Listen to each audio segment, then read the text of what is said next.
Ciao a tutti ancora una volta, sbarberelli, e benvenuti o bentornati su Barba e Fuoco, il canale dove l'arte e la cultura nerd si fondono. Abbiamo una nuova videocamera. Grazie ragazzi per tutti i soldi che mi date. Non è vero. Scherzi a parte ragazzi, io spero che la qualità vi piaccia. È stata un'importante spesa per il canale, ma secondo me darà tutta quanta un'altra facciata ai video. Fatemi sapere se vi piace. E andiamo. In tantissimi lo avete chiesto, almeno 2. E siamo giunti al fatidico momento, il tutorial di pirografia di livello avanzato. Wow! Qui Sbarberelli si gioca su dei livelli piuttosto alti, quindi se siete dei neofiti o volete provare prima un approccio meno complesso per iniziare a destreggiarvi nell'arte della pirografia, io vi rimando ai 2 video tutorial precedenti di livello principiante ed intermedio, che vi lascio qui sopra, sotto. Vi lascio, ma prima di cominciare ad addentrarci nella ciccia, No, non ce l'ho con te. Del video, un paio di doverose precisazioni. Dopo questi 3 video non finiranno i tutorial, anzi questo è solo l'inizio, la punta dell'ice cream, poiché nei prossimi contenuti affronteremo per esempio anche la tecnica per eseguire pirografie colorate, o magari approfondiremo il modo per realizzare dei capelli o della barba realistica. Questo me l'avete chiesto in parecchi. Inoltre, parlando sempre di tutorial, inizierò pian piano a realizzare anche diversi oggetti personalizzabili, con l'utilizzo chiaramente del legno e del pirografo molto speciali. Partiremo magari da cose semplici come segnalibri, cucchiai, per arrivare a cose più interessanti come copertine per i vostri quaderni o magari tabelloni per i giochi da tavolo. Lavori che come sempre potete fare anche voi, in modo da ampliare la vostra tecnica pirografica e renderla sempre più versatile. Vedrete sbarberelli che con il legno, un pirografo e un po' di fantasia riuscirete a fare qualunque cosa. Questo canale diventerà l'Art Attack della pirografia dei poveri. Ciao ragazzi, bentornati ad Art Attazzi. Insomma ragazzi, la carne al fuoco è veramente tantissima. Buona la carne, vai via! Inoltre, momento serio, vorrei ringraziare calorosamente Erino, Sara e Roberta, che mi hanno inviato le loro pirografie. Guardate che meraviglia, per essere dei primi lavori sono veramente strepitosi. State diventando bravissimi ragazzi. Aiuto! Iniziate ad essere davvero in tanti a mandarmi le vostre pirografie, ispirati anche dai miei video. Ragazzi, siete assurdi. Facciamo in modo, tutti insieme, che quest'arte si conquisti lo spazio che meriti nel mondo delle arti, accessibili a tutti. Dunque, continuando sulla scia dei 2 tutorial precedenti, chiuderei questa piccola trilogia con una terza immagine a tema Nightmare Before Christmas.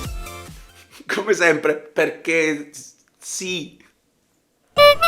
Il legno che anche oggi andremo ad utilizzare è sempre del compensato. Questi servono dopo. Guardate il video. Perché, come già spiegato, è molto comodo, facile da lavorare e reperibile davvero ovunque.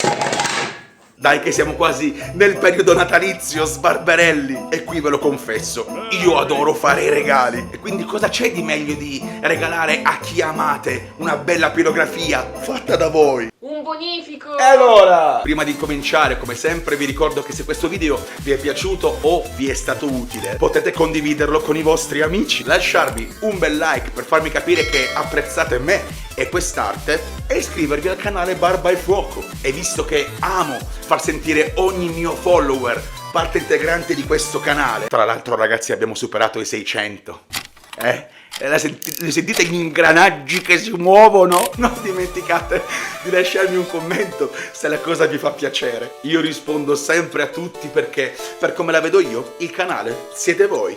Quindi come sempre fatevi sentire. Ma partiamo definitivamente, giuro, con il video, perché le cose da dire sono un sacco e credo che sarà un video molto lungo.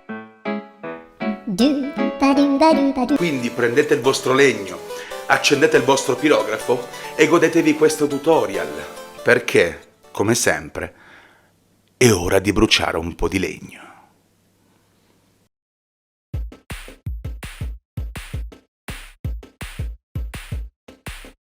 Ok Sbarbi, questa parte è ovviamente puramente teorica, ma giuro che è fondamentale. Quando ci apprestiamo a scegliere un disegno per la nostra pirografia, accertiamoci che abbia delle belle sfumature e dei bei giochi di luci e ombre. Che siate novizi o professionisti, cercate di scegliere sempre l'immagine che più vi permetta di giocare con i chiaroscuri, poiché vi aiuterà moltissimo nell'effetto finale e renderà il tutto molto più stimolante e molto più divertente. Non dimenticate mai che non avrete a disposizione nessun altro modo per rendere il più realistico possibile il vostro lavoro, oltre al calore.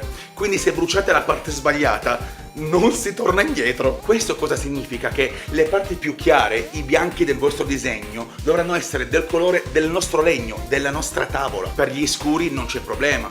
In base alla regolazione del calore del pirografo si regola l'intensità e si raggiunge il colore del carbone, il nero. Ma il pirografista è ben conscio che se sbaglia il chiaro non può recuperarlo, a meno che di non andare a scurire ulteriormente tutto il resto della pirografia. E questo da un lato spesso è impossibile, dall'altro se possibile è estremamente frustrante. Quindi per darvi un esempio pratico di quella che secondo me è un'ottima immagine, io oggi ho scelto questa. Vedete come è ricca di sfumature bellissime? Se già è un'illustrazione stupenda da vedere così, immaginatevela marchiata sul legno, che cosa potrebbe diventare? La cosa più bella che ci si possa sentir dire in caso di commissione, infatti, è: ti fai una pirografia di questo personaggio e questo soggetto, per il resto hai carta bianca. Fammi tuo. Perfetto, una volta che avremo scelto la nostra immagine, potremo procedere con la fase 2, ovvero cagarci addosso. No, e dai. Allora la preparazione.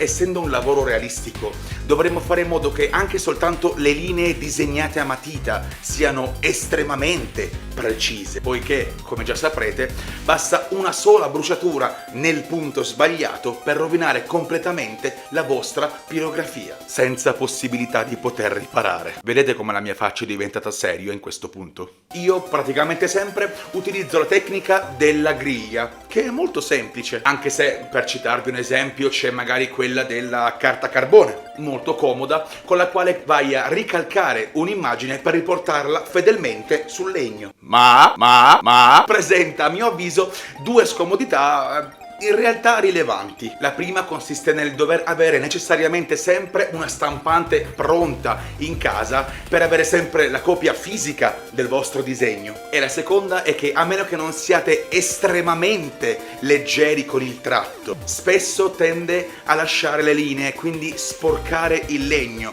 e cancellarlo diventa molto scomodo e piuttosto complicato. Quindi oggi vi spiegherò in breve il mio modo di riportare il più fedelmente possibile un disegno sul vostro pezzo di legno. Prendete la vostra immagine e, a mano se avete la copia fisica,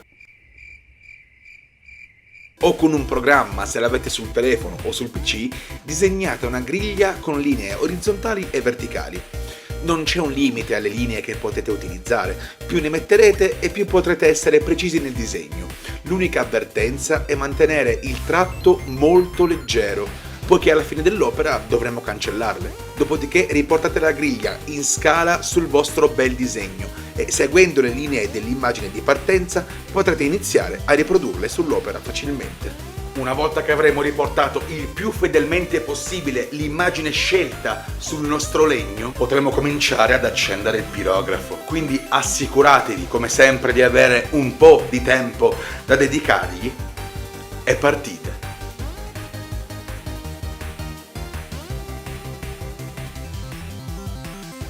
Bene, adesso che avete il disegno pronto per essere sbruciacchiato, potete partire con le primissime bruciature, che servono sempre a prendere un minimo di confidenza con la temperatura. Per questo consiglio di avere sempre a portata di mano un pezzo di legno sacrificabile. Io il mio lo chiamo Pierbrodo, che potrete sempre utilizzare per fare le prove prima di lavorare effettivamente sul vostro legno. In questo modo non avrete brutti scherzi se erroneamente avrete impostato un livello di calore troppo alto. Ma adesso passiamo al lavoro pratico. Come avrete notato dagli altri miei video, nei miei soggetti parto sempre dagli occhi. Non so il perché, li trovo in una posizione molto comoda per iniziare. Inoltre, essendo particolarmente complicati, preferisco farli al più presto, in modo da togliermeli alla svelta, ed essendo, a parte rari casi, la parte più espressiva dei volti, se vengono bene il vostro lavoro assumerà già un'aria meravigliosa dalle prime bruciature. Insomma, gli occhi sono il mio metro di paragone per decidere se un lavoro sta venendo esattamente come desidero che venga. In questo caso abbiamo due occhi piuttosto scuri, anche rispetto al resto della tavola, quindi saranno un po' di riferimento che avremo per tutte le restanti ombreggiature. Se li facciamo troppo chiari, infatti, andremo a schiarire anche il resto della tavola, non riuscendo a dare il giusto spessore tridimensionale alla nostra pirografia. Partite sempre da un livello basso di calore. Come dico sempre, per aumentarlo c'è del tempo. Iniziate a scurire i primi tratti e guardate come si comporta la bruciatura. Ok, questo consiglio è fondamentale. Quando iniziate un lavoro, in particolare se siete alle primissime bruciature, non partite mai con il livello di calore che ritenete appropriato. Tenetevi sempre un pelo al di sotto della soglia. Se per esempio pensate che per quella data sfumatura l'ideale sarebbe una regolazione a 2, partite da 1, 1,5, proprio per evitare di sbagliare. E non dimenticatevi mai di Giambrodo, diventerà il vostro migliore amico.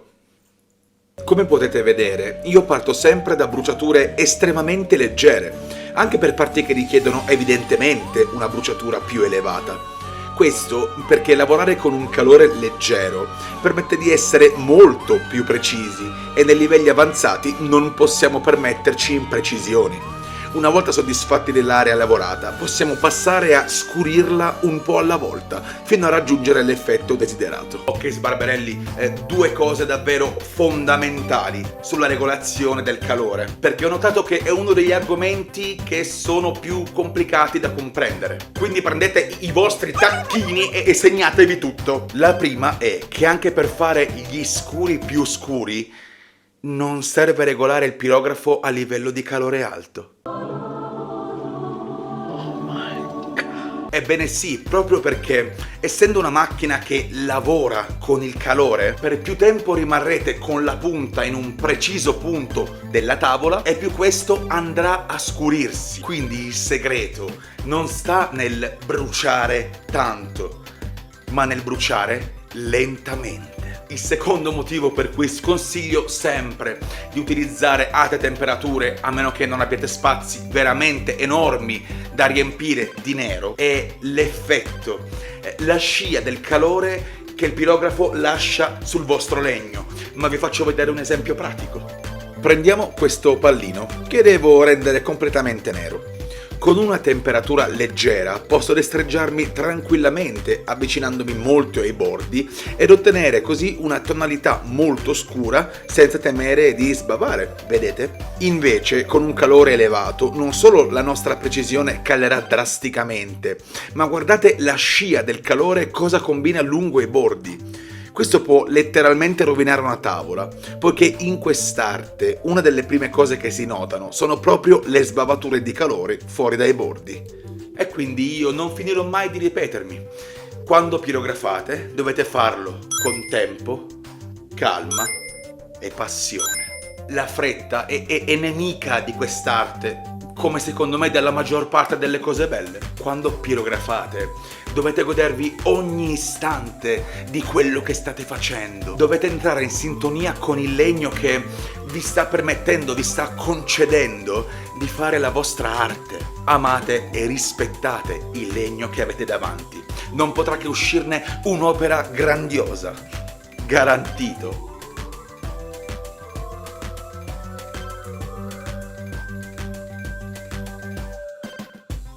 Uno dei motivi per i quali ho scelto questa immagine è proprio la sua straordinaria ricchezza di ombreggiature. Guardate che giochi di luci e ombre ci sono in ogni centimetro dell'illustrazione. È fantastico! Spaziando dai chiari praticamente bianchi al nero più scuro, possiamo davvero destreggiarci in ogni tipo di sfumatura. Vedete come con poche bruciature si riesce a dare l'idea dell'interno bianco del vestito di Jack? Perché tutto intorno è circondato da parti del vestito molto più scure, quindi in automatico quella zona risulterà più chiara, praticamente bianca. In realtà, volendo, soprattutto in tavole come queste, si potrebbe dare un tocco, una punta di bianco per accentuare ancora di più l'effetto contrasto. Ma in questo video affrontiamo la pirografia senza contaminazioni. Per i colori ci sarà il prossimo tutorial. Guardate sempre come ogni millimetro richiede più e più passaggi e soprattutto la lentezza dello svolgimento. Capite perché è impossibile pirografare in fretta? Non ci darebbe mai la possibilità di fare sfumature così meravigliose e credibili. Conoscere la macchina, conoscere come lavora la nostra mano e lavorare con calma, invece, ci permetterà di ottenere delle tavole strepitose, colme di ombreggiature straordinarie, tanto che la gente faticherà a credere che, in fondo, è solo legno bruciato. Continuate dopodiché a destreggiarvi seguendo tutti i miei suggerimenti per portare la tavola a termine e vedrete che ne uscirà fuori qualcosa di spettacolare. Ricordate di fare sempre molta attenzione ai bordi e di capire fin dove potete permettervi di bruciare e dove dovete lasciare il legno pulito, poiché spesso, presi dalla foga artistica, potrebbe capitarvi di dimenticare di regolare le temperature. Utilizzate sempre Giambrodo per le vostre prove, anche se questo allungherà inevitabilmente le ore di lavoro. Un'altra cosa che io non posso fare qua su YouTube per ovvie ragioni, ma faccio sempre nei lavori che mi vengono commissionati e che quindi non devo registrare necessariamente, è spostarmi la tavola. Come già accennato, non posso permettermi di spostare la tavola mentre registro, altrimenti avreste sempre delle inquadrature storte o letteralmente rovesciate. Ma nessuno vi vieta di girarvi la tavola in base a quanto siete comodi. Giocate con quel pezzo di legno, sta lì ai vostri ordini, giratelo in ogni direzione, fate sempre in modo di essere molto comodi con la vostra bruciatura. È un consiglio che può salvarci la tavola e la schiena. Vedrete che non crederete, una volta arrivati alla fine del lavoro, a cosa hanno creato le vostre mani. Sarete gli artefici di una vera e propria opera d'arte che farà dire a chiunque la guarderà: ma come cazzo hai fatto? E sarete estremamente orgogliosi di voi. Essere un pirografista non vuol dire solamente disegnare sul legno bruciandolo, vuol dire imparare a conoscere e valorizzare il legno, entrare in sintonia con esso e giocare con lui. Significa essere i padroni e controllare il vostro fuoco. Pirografando omaggerete il legno con nuova vita, attraverso una nuova forma, quella artistica. Quest'arte è qualcosa di strepitoso, fatta per anime sensibili, curiose e che amano osare. La pirografia è accessibile a tutti, ma come ogni forma d'arte non è per tutti padroneggiarla. E io penso che se molte più persone la provassero rimarrebbero assolutamente estasiati, non solo da ciò che si può creare, ma dalla assolutamente unica sensazione di benessere totale data anche dal poterti personalizzare ogni cosa in legno, nella quale sei immerso mentre lavori.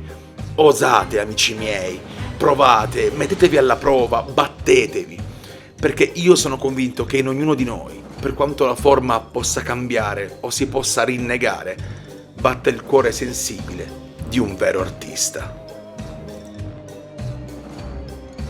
L'opera di oggi è finita. E così il tutorial, sbarberelli. Ma per quelli che sono rimasti ancora qui vi chiedo qualche momento di attenzione ancora. Come avrete capito, i miei video, proprio perché oltre ad una narrazione c'è anche dell'artigianato, oltre ovviamente al montaggio del video. Ciao a tutti sbarberelli e bentornati su... com'è? Mi portano via una quantità spropositata di tempo. Quindi se questo video vi è stato utile e se vorrete aiutare il canale, vi chiedo di condividerlo il più possibile con i vostri amici o con chiunque conosciate. Detto questo, come sempre vi ricordo che se volete commissionarmi dei lavori, mandarmi delle immagini delle vostre pirografie o chiedermi delle curiosità, potrete come sempre scrivermi alla solita mail barbaefuocoinfo@gmail.com. Inoltre, se non vorrete commissionarmi un lavoro perché puzzo, sì, ma volete dare un'occhiata al mio shop su Etsy, che è un'altra eventuale bella forma per supportare il canale, vi lascerò il link del mio shop nella descrizione di questo video. Io ragazzi spero che abbiate trovato questo video utile e stimolante per aiutarvi a comprendere quanto racchiude quest'arte straordinaria. Io per il momento vi saluto, vi aspetto nei commenti come sempre per farmi sapere cosa ne pensate del video e della tavola e paero saluti a tutti.